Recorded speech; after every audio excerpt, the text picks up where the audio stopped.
안녕하세요. 구명모 법무사입니다. 이번 시간에는 개인회생을 생각하고 있는 경우 어떤 사항에 대해서 미리 체크해 두면 좋은지 설명드릴 건데요. 이번 영상 보시고 영상에서 설명하는 부분에 대해서 미리 확인을 해 두시면 개인회생 상담할 때도 상당히 도움을 받을 수 있거든요. 이 영상 참고하셔서 개인회생 준비하시면 되겠습니다.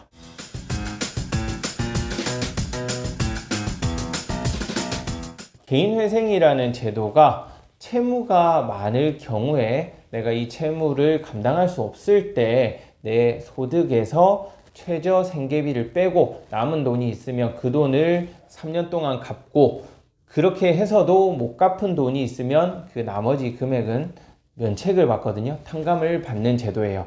그렇기 때문에 이 소득이 얼마인지를 미리 확인하시는 것이 중요합니다. 왜냐하면 이 기본 소득을 기준으로 해서 변제금이 정해지거든요. 그러니까 내가 소득이 얼마인지를 미리 확인해 두면 적어도 변제금이 얼마 정도 나오겠다라고 예상을 할 수 있겠죠. 그러니까 이 소득에 대해서 미리 확인하시는 게 중요하고요. 이 소득은 개인회생 직전 최근 1년간 소득 평균을 계산하게 되어 있습니다. 따라서 12개월 동안 기본 급여 외에 보너스를 받은 게 있으면 그 보너스를 전부 포함한 금액을 12로 나눈 그 금액이 기본 소득이 되는 거예요.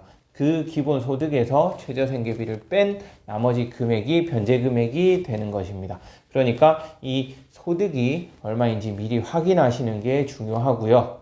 두 번째로 본인하고 배우자에게 재산이 얼마나 있는지 확인하는 것이 중요합니다. 이 재산은 청산가치가 되기 때문에요, 변제금에 직접적인 영향을 미쳐요. 아주 중요한 요소거든요. 그러니까 본인 뿐만 아니라 배우자의 재산도 파악을 하셔야 되겠습니다.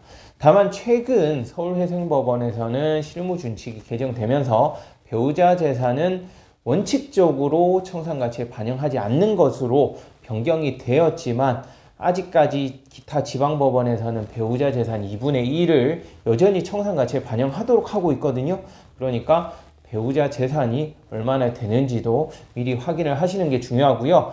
그리고 배우자 재산 중에서 증여를 받으셨거나 상속을 받으신 재산이 있으면 그 재산 또한 미리 확인을 해 두시는 게 좋습니다.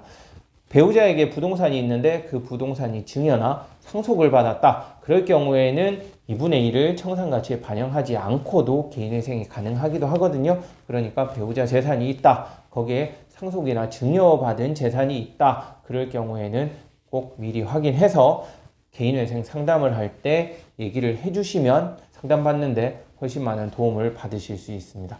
그러니까 이 본인 재산뿐만 아니라 배우자 재산도 미리 파악을 해두시면 좋겠네요. 그리고 세 번째로 부양가족을 확인해야 됩니다. 미성년자 자녀가 있을 경우에 몇 명이 있는지도 확인해야 되고, 그리고 자녀뿐만 아니라 부모님을 내가 부양하고 있다, 또는 부모님에게 생활비를 지급하고 있다, 그런 경우 내가 부모님을 부양하고 있다는 걸 입증할 만한 자료가 있는지도 미리 확인해 두시면 좋고요. 또 부모님에게 생활비를 지급한 내역, 통장거래 내역 등이 있는지를 미리 확인해서 얼마나 지급했는지 그 금액도 미리 확인해 두신다면 변제금 산정하는데 상당히 유리한 결과를 얻을 수 있으니까 이 부분에 대해서도 미리 확인을 해 두시면 좋겠습니다.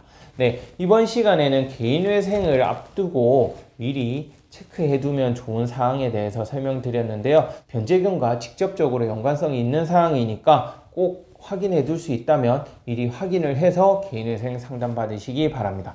네, 끝까지 시청해 주셔서 감사하고요. 구독, 신청, 좋아요 부탁드리겠습니다. 감사합니다.